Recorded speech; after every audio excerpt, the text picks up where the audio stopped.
তনু ফ্যামিলিতে আর কি কোনো সমস্যা হয়েছে? রিফাত ভাই কিছু বলছে তোমারে? মারছে আমার ভাইয়া, বোঝাতে পারিনি আমি ওদের, জানি না কি হবে। আমি এত কিছু জানি না। আমাকে তোমার সাথে বিয়ে না দিলে বিশ্বাস করো আমি কিছু একটা ক্ষতি করে ফেলবো নিজের। ফালতু কথা বলো না প্লিজ। তোমাকে তুলে নিয়ে আসলে আসবে তো? আমার সাথে থাকতে পারবে তো? কিচ্ছু চাই না, আমি তোমার কাছে থাকতে চাই। আমাকে যত তাড়াতাড়ি পারো নিয়ে যাও। আমি অন্য কোথাও বিয়ে করব না। তুমি যদি আমাকে না নাও আমি বাঁচবো না। বিয়ে করলেও আমি সংসার করব না। তুমি আমাকে নিয়ে যাও। আমার ফ্যামিলি মানুক আর নাই মানুক, তুমি আমাকে সাপোর্ট দিলেই হবে। আমি সবকিছু ছেড়ে তোমার কাছে চলে আসব। আমার সব ইচ্ছাগুলো কবর দিয়ে তোমার কাছে থাকবো। আমাদের ফ্যামিলি আমাদের মেনে না নেয়, কিন্তু আমরা তো সুখী থাকতে পারবো, এটুকুই চাই আমি।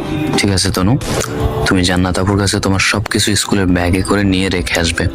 আমি রিফাত ভাইয়ের হাতে পা ধরে হলেও বোঝানোর চেষ্টা করো। যদি না বুঝে তাহলে পালিয়ে যাওয়া ছাড়া আর কোনো পন্থা আমাদের কাছে নেই। আচ্ছা জান্নাতরে বলবো বিকেলে আমার কাছে আসতে। এখন ভাই আইসা আবার দেখলে সমস্যায় পড়বো। ভাইয়া এখনো বাসায়, বাইরে গেলে নক দিব। ঠিক আছে, সাবধানে দেখো। নিজের বন্ধু বান্ধবদের সম্পূর্ণ সাপোর্টে রিফাত ভাইয়ের সাথে তারপর কথা হলো।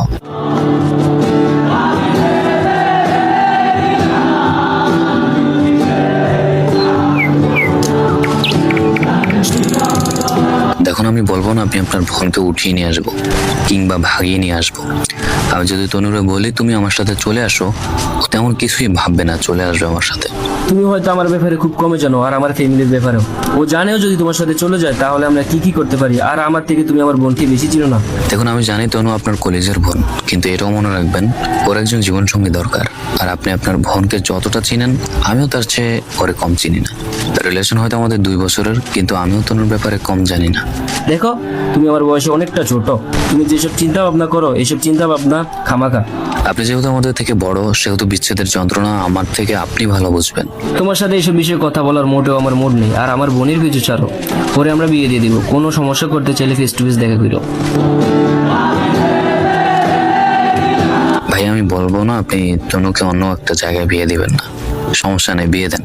কিন্তু হ্যাঁ, এটা মনে রাখবেন আমরা 2টা জীবন্ত লাশ হয়ে বেঁচে থাকবো। হ্যাঁ, তনুকে অন্য জায়গায় বিয়ে দেন, আমার আপত্তি নেই, তবে ওর মন থেকে আমাকে উঠিয়ে দেন। নয়তো যার সাথে তনু সংসার করবে সে মানুষটির ঘরও নষ্ট হয়ে যাবে। ওইসব বিষয়ে তোমার মাথা না ঘামালেও চলবে ছোট ভাই। হ্যাঁ, ঘামাবো না, তবে আমি এতটুকু বলি, যদি আপনি তরুণ জীবনের শান্তি চান তাহলে তাকে আমার কাছে তুলে দেন।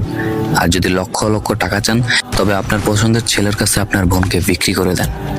আপনি একজন বড় ভাই, আপনি কখনোই চাইবেন না আপনার বোন অসুখী হোক, আপনার বোন কষ্টে থাকুক। আমি বলবো তনুরা আমার কাছে দেন, আমি নিজের সবটুকু দিয়ে ওরে ভালো রাখার চেষ্টা করব।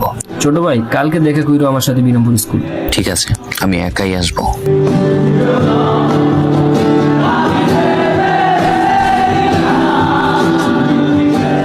আমাদের দুজনের আকুতি মিনতি রিফাত ভাইকে গলিয়ে দেয় এবং তিনি আমাদেরকে মেনে নেন।